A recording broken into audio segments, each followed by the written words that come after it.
All right, let's talk about dating apps because I think these are like the clearly the most visual example of how difficult dating can be, and usually the thing that discourages and blackpills people the most. So, I want to tackle like why you're just doing it wrong in a lot of the case. That's not to gaslight or dismiss the experience people go through, but rather I want to give you advice that will save you time and in that sense be much less demoralizing and less leading to these all these negative thoughts that are unnecessary. Because first of all, right, when you log onto a dating app and you just get presented with a whole bunch of options and you feel like it's a buffet, right? Like you can just keep swiping right, like you can have your pick of whomever. And I'm just going to talk about from guys perspective, for the sake of this, because I feel like it's more common for guys to have, well, we just sometimes we're just starving out here, right? You swipe on a bunch of people, you barely get any rate of responses, like any rate of matches in the first place. And when you finally do get matches, it's like one word replies, they don't take you seriously. And you come to the conclusion that, dating is cooked and that everybody these days just treats you badly. And if you're not some like 6 foot plus model, then you can't get anywhere. And that's just simply not true, you know? But a lot of times people go into it with not any sort of strategy. And I'm not talking about like game and like what you say and all that. That's all bullshit.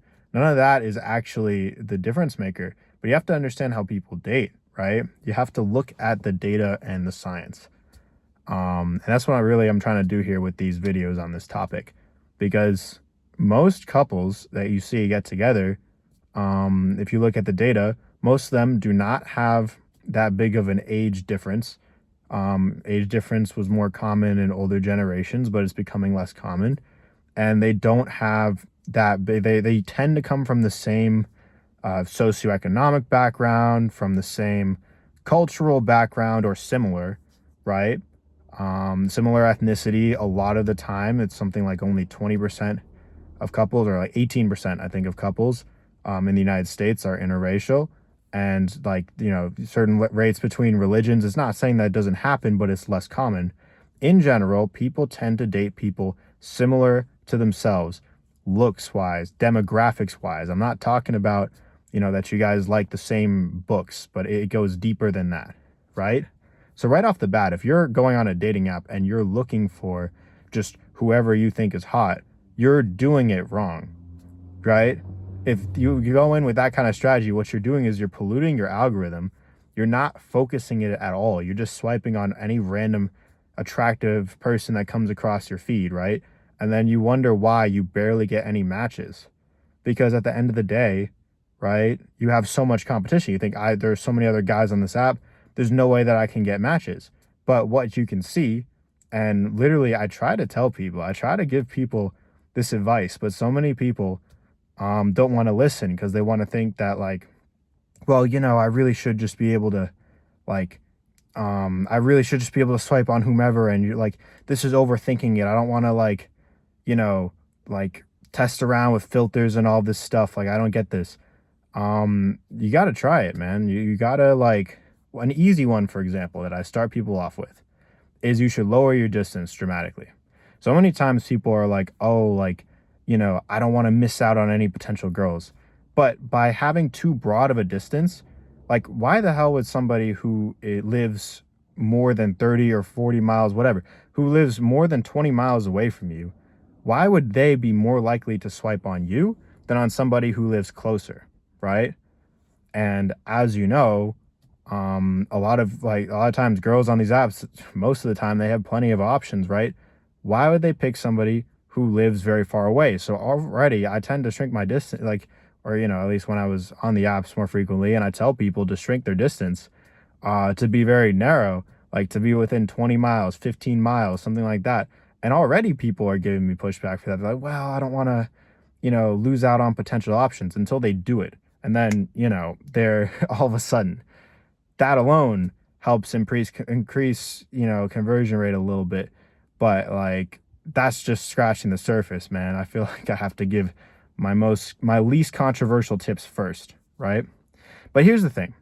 the whole point of these videos is I want to dismiss, because people often fall into two camps. They're either black pill or they're blue pill, like to use the online dating terminology.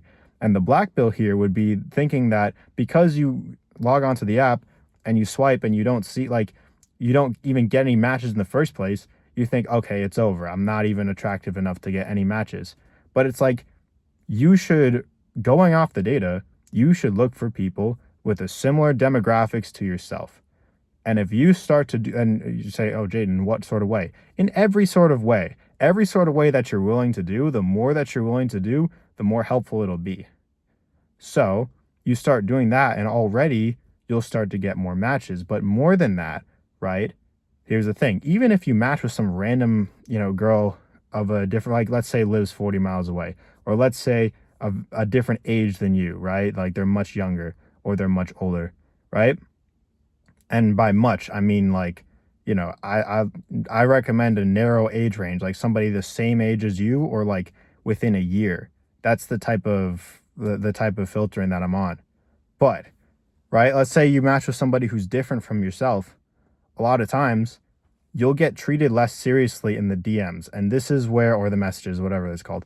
And this is where this is where like the real like angst comes from, like the difficulty, the trouble, because it's like once you already get a match, which it feels like you're fighting a battle just to get matches, then you get the one word replies, like they don't care, they don't follow through, they ghost you after the first date, something like that. And you think, man, like you see all this bad behavior, like, man, like, like, and this goes both ways, whether it's women or men. It's like, man, like, the opposite gender these days, like they suck, they're terrible, they're so rude and inconsiderate. And it's like, slow down, bro. Like, I understand, but you have to realize that you're talking to somebody who has already is in their head labeled you as a backup option.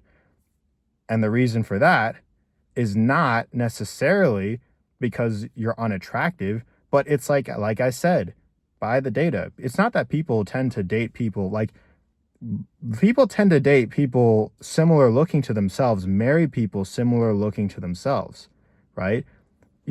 I any black pillar out here, look at the actual data that you claim to be the side of science, but look at the data. Like people tend to date people who are similar looking, similar level of attractiveness to themselves. So already, I guess you could call it like leagues are a thing, but already, right? That's something that you want to look out for. So it's like, you're going to be treated better when you date somebody who is similar to yourself, because they're going to see you as a more serious option. So when you implement the suggestions that I'm saying, you probably will get fewer matches, right? But you're going to get such higher quality matches. It's so much better. I remember, I used to get, like, when I was using the dating apps, I was getting I was not getting, I was never getting a ton of matches, right? I was getting some, like a moderate amount. Not like the dozens that you see some people get, but like, for example, I remember at one point I had like premium and I got, 20 matches like in a summer, but I was just, they, just one word answers. They were terrible, like response rate. It was a complete waste of time. But then all of a sudden I started getting smarter with it and implementing the types of tips I'm talking about, looking for more alignment, looking for similar age, similar demographics, all that stuff. I got fewer matches, probably like a third as many, right? Or half as many at least.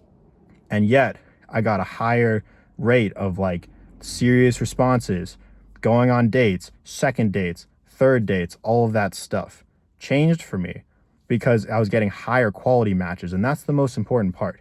It's not that people are like inherently like worse these days than they used to be. It's that there are so many options, an illusion of so many options, when in reality, in real life, yeah, sure, people will be more polite to you, but they're still going to think the same things, right? Everybody thinks, oh, forget the apps, man, I'm going in person because the apps ruin dating and in person is better. No, that's not true. If a girl doesn't find you attractive on the app, she's not going to find you attractive in person either. She's just going to be more polite in the way that she rejects you or lets you down, or says that like she just wants to be friends, she's just going to be more polite in doing that, because obviously there are ramifications. You can't just ghost someone like that is within your social circle or within your community. You can't just do that without any consequences. But that doesn't mean that people in real life are more attracted to you than on the apps. That's not how it works. There's a reason why. Why do you think the apps put the picture of the person like so big and then the bio is so small? It's because people do date based off of looks. That part of like this whole like black pill, whatever you want to call it, is true. But what's not true is the idea that average people like can't get a date and average people are not attractive. That part is not true. It's that people date people who are similar to themselves.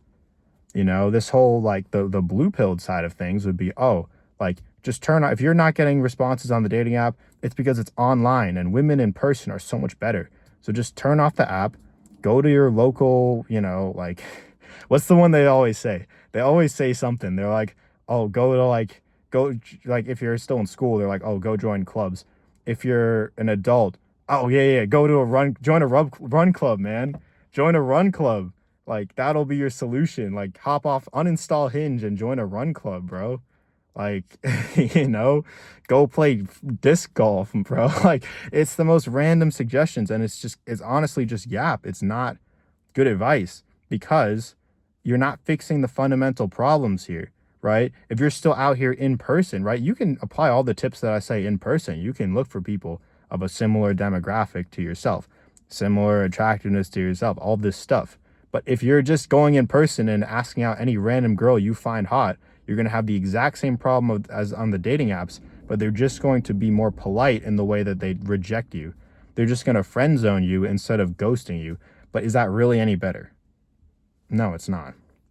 So anyway, yeah, with these videos, I'm really just trying to like bridge the gap between the blue pill and the black pill. I'm really just trying to tell you guys, the realizations that I wish somebody told me a few years ago when I was, really having such a rough patch, really going through it. And now it's like I'm chilling, like trust me, this is helpful knowledge, like even people in real life are asking me about this stuff, but honestly, I wish they listened to me more. There's always that asterisk like, oh, like I agree with you, but like I don't know if I want to like, fully do that, but I agree with what you're saying. It's like, bro, just try what I'm saying. So anyway, yeah. Good luck out there on the dating apps, guys. I do recommend if you're single and you want to find, especially as a guy, if you're single and your goal is to get a girlfriend and, you're trying to put yourself out there, it's a handicap if you don't use the dating apps, right? I'm not saying that you're not going to run into all sorts of difficulties on there. You will, but you have to be strict with your filtering, right? Oh, and this goes without saying, but if you're out here swiping on girls who don't have like long-term only or at least long-term open to short on their profile, what are you doing? What are you doing? If you're out here swiping on girls who have either put nothing for their relationship goals or like figuring it out or like short-term open to long or something, bro, and then you get mistreated and then you get like, bro, like they told you they're unserious. They put it on their profile. Do not swipe right on any of those girls. I don't care if you're like, like you just think they're hot, you're just like caveman brain, like, oh man, I gotta swipe right. She bad, bro. No. Only swipe on girls who have long-term relationship as their relationship goal or long-term open to short. I find like sometimes like that's fine, but nothing else. It should be long-term, Those are the only ones who are actually going to treat you with any sort of respect. So yeah, do that. I mean, I shouldn't even have to say that in this video, but I want to cover all bases. I want to make sure, like, what is it? The phrase, like, no stone left unturned. Yeah. Anyway, good luck out there. In terms of what apps I like, man, I just like Hinge. You can do all this stuff for free on Hinge. You don't even need Hinge Premium. You can do it for free. So, and I was having more success on free than on premium, to be honest, when I was actually using a method. So, for all you guys out there who are using Hinge and like all you girls, I can make a separate video on like dating from the perspective of a woman or whatever. But yeah, good luck out there. I hope it goes well, and I hope your luck turns around. Your luck, thanks to using a little bit of science. Hang in there, guys.